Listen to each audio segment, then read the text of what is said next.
અમેરિકામાં અસાયલમ માંગી ગ્રીન કાર્ડની રાહ જોઈ રહેલા ગુજરાતીઓ માટે એક આંચકાજનક સમાચાર છે. હાલ અસાયલમનો કેસ પેન્ડિંગ હોય તેવા લોકોને પણ અરેસ્ટ કરવામાં આવી રહ્યા છે. તેવા રિપોર્ટ્સ વચ્ચે હવે એવી જાણકારી સામે આવી છે કે જાન્યુઆરી 2025થી માર્ચ 2026ના ગાળામાં અસાયલમ સહિતના વિકલ્પો દ્વારા માનવતાના ધોરણે અમેરિકામાં રહેવાની પરવાનગી માંગનારા 80,000થી પણ વધુ લોકો સેલ્ફ રિમૂવલ લઈ ચૂક્યા છે. વોશિંગ્ટન પોસ્ટના એક રિપોર્ટ અનુસાર આ 80,000માંથી મોટાભાગના લોકો જેલમાં બંધ હતા, જેમણે લાંબા જેલવાસને કારણે પોતાના કેસ લડવાનું પડતું મૂકી વોલન્ટરી ડિપાર્ચર લઈ લેવાનું પસંદ કર્યું હતું. આ રિપોર્ટમાં એવું પણ જણાવાયું છે કે જેલમાં બંધ ઇમિગ્રન્ટ્સે જ અમેરિકા છોડવાની તૈયારી બતાવતા કોર્ટે તેમના નામના વોલન્ટરી ડિપાર્ચર ઓર્ડર ઇસ્યુ કર્યા હતા. જે ઇમિગ્રન્ટ્સ કેસ લડવાને બદલે પોતાના ખર્ચે અમેરિકા છોડવા તૈયાર થઈ જાય તેને કોર્ટ વોલન્ટરી ડિપાર્ચર આપી દેતી હોય છે.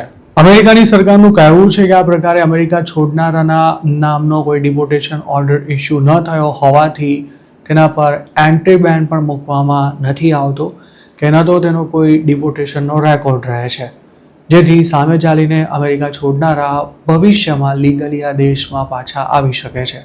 જોકે આવું ખરેખર થાય છે કે નહીં તેની કોઈને ખબર નથી, કારણ કે અમેરિકામાં કોઈ પણ પ્રકારના કાયદાનો ભંગ કરનારાને રી-એન્ટ્રી નથી અપાઈ રહી કે ન તો તેમના વિઝા ઇસ્યુ થઈ રહ્યા છે.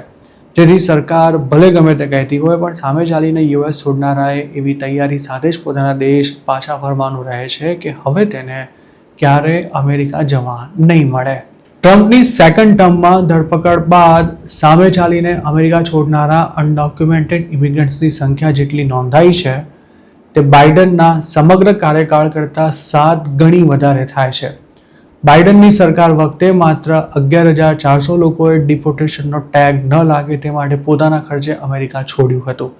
ટ્રમ્પની સરકારમાં જે 80,000 લોકો અમેરિકા છોડી ચૂક્યા છે તેમાંથી 70% જેલમાં બંધ હતા અને જેલમાંથી જ તેમણે સેલ્ફ રિમૂવલ માટે વિનંતી કરી હતી.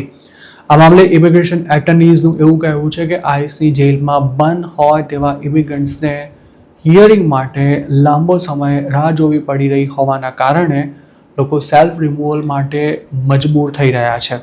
આ ઉપરાંત અસાયલમનો કેસ જીતવું પણ હવે લગભગ અશક્ય બની ગયું હોવાને લીધે જેલમાં હેરાનગતિ ભોગવવાનું કોઈ કારણ નથી રહેતું. જો જેલમાંથી છૂટવું હોય તો એકમાત્ર સેલ્ફ રિમૂવલ જ સૌથી ઝડપી અને સરળ રસ્તો રહે છે અને હવે આ ઓપ્શન અપનાવનાર લોકોની સંખ્યા વધી રહી છે. બાઇડનના કાર્યકાળમાં અસાયલમ અપ્રૂવ થવાનો જે રેટ હતો તેમાં હાલ 90% જેટલો ઘટાડો થયો છે. એક્સપર્ટ્સ ત્યાં સુધી કહી રહ્યા છે કે અમેરિકા હવે ઝીરો અસાયલમ તરફ આગળ વધી રહ્યું હોય તેવી સ્થિતિ છે. જેમ અસાયલમના કેસ રિજેક્ટ કરાઈ રહ્યા છે તેમ કેસ પેન્ડિંગ હોય તેવો કોઈ ઇમિગ્રન્ટ જો આઈસના હાથમાં આવી જાય કે પછી લોકલ પોલીસ દ્વારા તેને કોઈ બાબતે અટકાવવામાં આવે અથવા ડિટેન કરાય તો પણ તેમને જેલ ભેગા કરી દેવાય છે.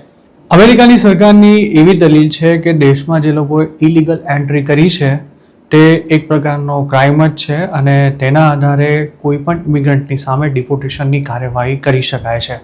આ જ કારણે આઈસમાં રેગ્યુલર હાજરી ભરી હોય, કોર્ટની દરેક મુદ્દતમાં હાજર રહ્યા હોય તેમજ તમામ કાયદાનું પાલન કર્યું હોય તેવા લોકોને પણ હવે ગમે તે કારણોસર ડિપોર્ટ કરવામાં આવી રહ્યા છે.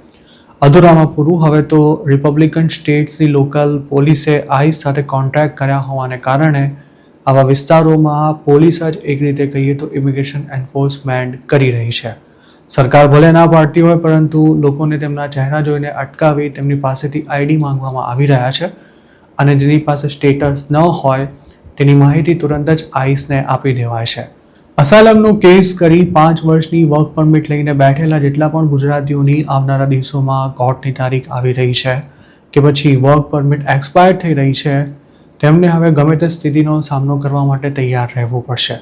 હવે તો વકીલો પણ એવી વાતો કરી રહ્યા છે કે કેસ બની શકે ત્યાં સુધી લાંબો ખેંચવા સિવાય બીજો કોઈ જ ઓપ્શન નથી રહ્યો, કારણ કે અસાયલમ માંગનારા એકે ગુજરાતીને ગ્રીન કાર્ડ નથી મળવાનું.